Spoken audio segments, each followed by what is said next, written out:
One day, near Christmas, Thomas was surprised to see the vicar leading a group of children, all dressed in their best clothes, onto the platform at Farquhar. Teachers from the school were there too, and while they helped the excited children into Annie and Clarabelle, the vicar stopped for a word with Thomas and his driver. It's the school Christmas party, he explained. This year we're having one big party for all the valley schools, so we shall be leading you halfway down. When everyone was ready, Thomas set off.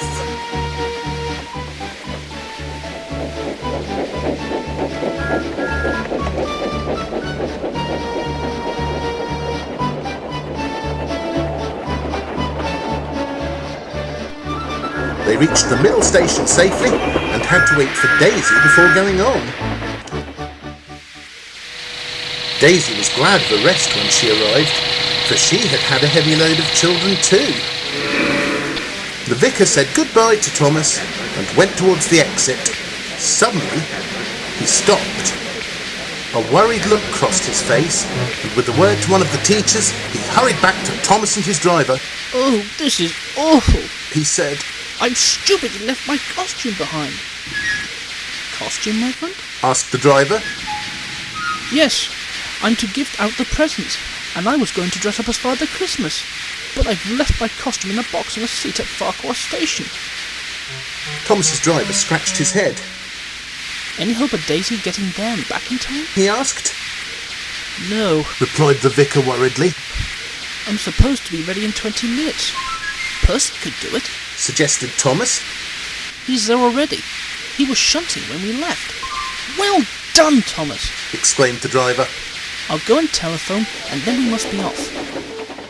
Daisy's passengers said they didn't mind waiting, but it wasn't long before they heard a breathless peep, peep in the distance.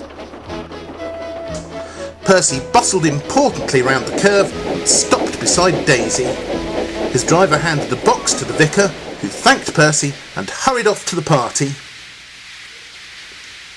A little later, the Fat Controller came to see Thomas, Percy and Daisy.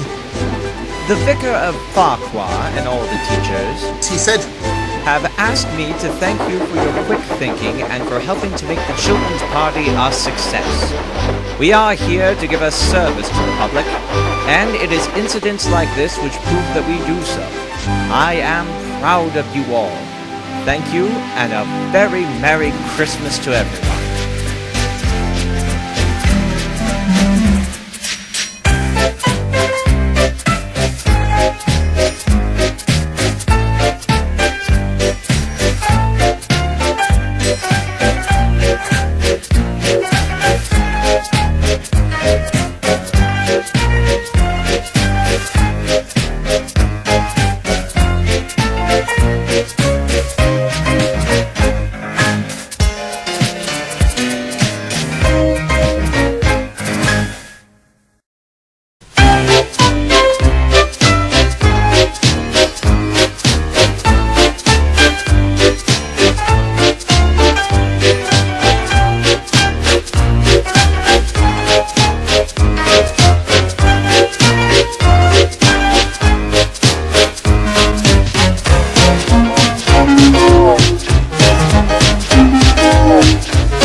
Day before Christmas Eve.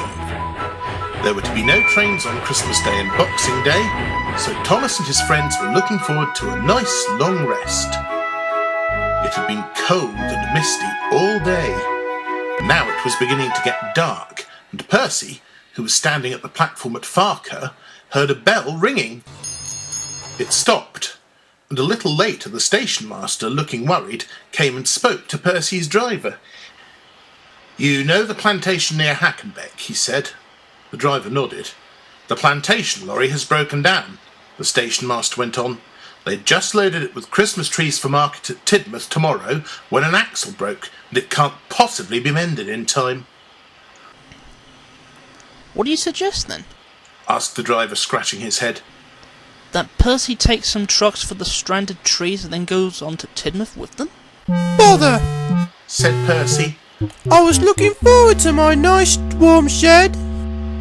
"Sorry, Percy," said the station master, "but think of the children who might not get a Christmas tree tomorrow if we don't do something about it."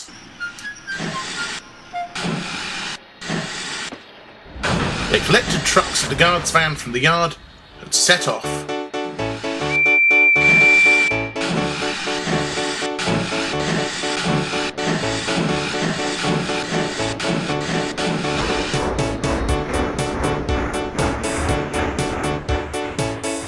It was dark now, and because the last train of the day had gone, the lights on the halt at Hackenbeck had been put out.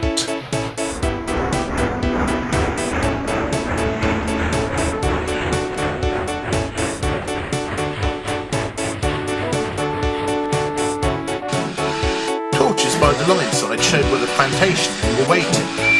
They had unloaded the trees onto a small hand barrow and pushed them a dozen or so at a time to a place where they could be loaded into Percy's trucks.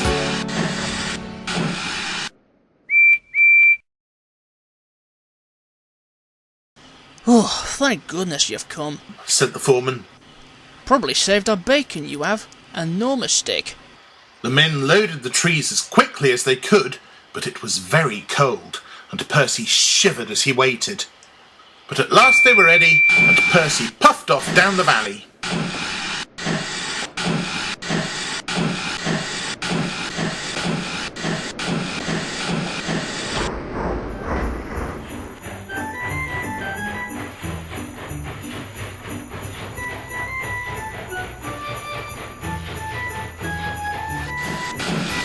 Clattered importantly through the junction under clear signals and soon reached the yard at Tidmouth.